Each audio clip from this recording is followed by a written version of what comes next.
prisé quartier d'été dans Paris. Marie. Oui, c'est cela.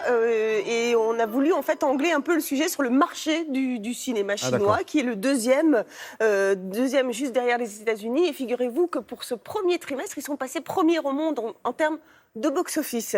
Et pour cause, on va parler chiffres. Laurent, ça s'impose, vous allez comprendre pourquoi. 13% de hausse donc l'année dernière en termes de recettes pour atteindre 7,9 milliards d'euros. 1620 milliards d'entrées ont été réalisées.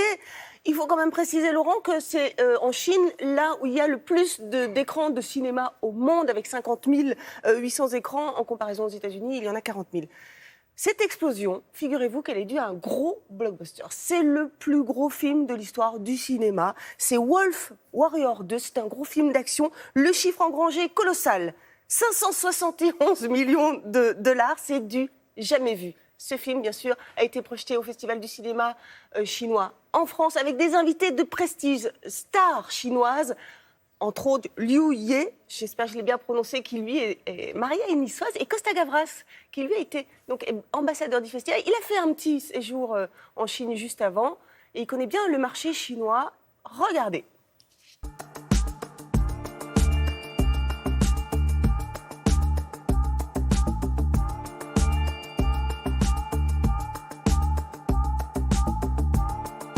Est-ce que pour vous, c'est important de représenter justement le cinéma chinois ici en France ?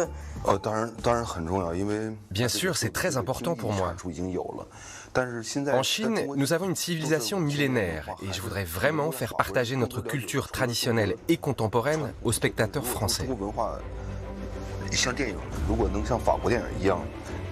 J'aimerais que les Français aient le même engouement pour notre cinéma que nous avons pour le leur. Il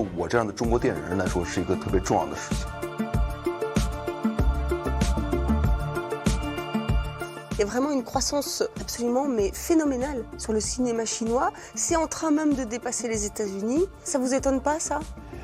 Ça m'étonne, mais ça ne m'étonne pas à la fois, parce que vous voyez, il y a 30-40 ans, la Chine, c'était un pays du tiers-monde. Et tout d'un coup, sur le plan de l'économie, sur le plan de l'architecture sur place, les villes que j'avais vues il y a longtemps, que ce soit Pékin, que ce soit Shanghai, ont changé radicalement. On voit des choses inouïes, incroyables. On se dit comment ils ont fait ça en 30 ans. Eh bien, le cinéma a suivi.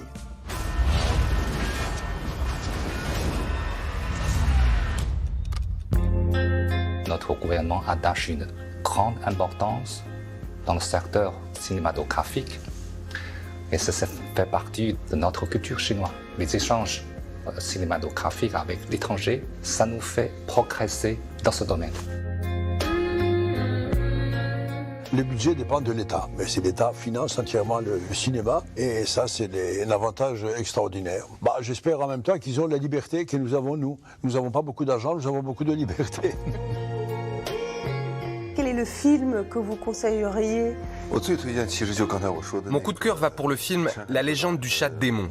Et j'espère que le public français sera aussi fasciné que moi par la culture splendide de la dynastie Tang. On y retrouve une reconstitution fidèle de l'architecture, des costumes et de la danse de cette époque. J'aime beaucoup la poésie qui se dégage de ce film.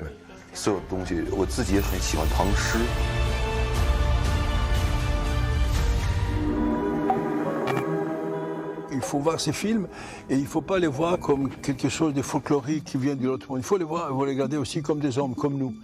On court plus facilement vers le cinéma américain parce que c'est les Américains, c'est automatiquement bon. Et bien, essayez les Chinois aussi. Je suis sûr que vous aurez des satisfactions très inattendues. Voilà pour toute l'importance, Marie, du cinéma chinois, effectivement, qui a sa place sur la planète. C'est le cas de le dire. Qui s'est fait son trou, comme on dit. Le festival. 8e édition donc du festival qui se déroule donc jusqu'au 10 juillet. En France. En France, bien sûr. Ça passe de Cannes, Strasbourg, jusqu'à La Réunion. Et à Paris, c'est jusqu'au 19 juin. Allez-y, il y a vraiment une sélection extrêmement intéressante. Ça va vraiment du blockbuster au film d'auteur. Et ce sont vraiment que des films qui n'ont toujours pas été diffusés en France. Voilà, il ne faut pas se retenir, comme on dit. Merci.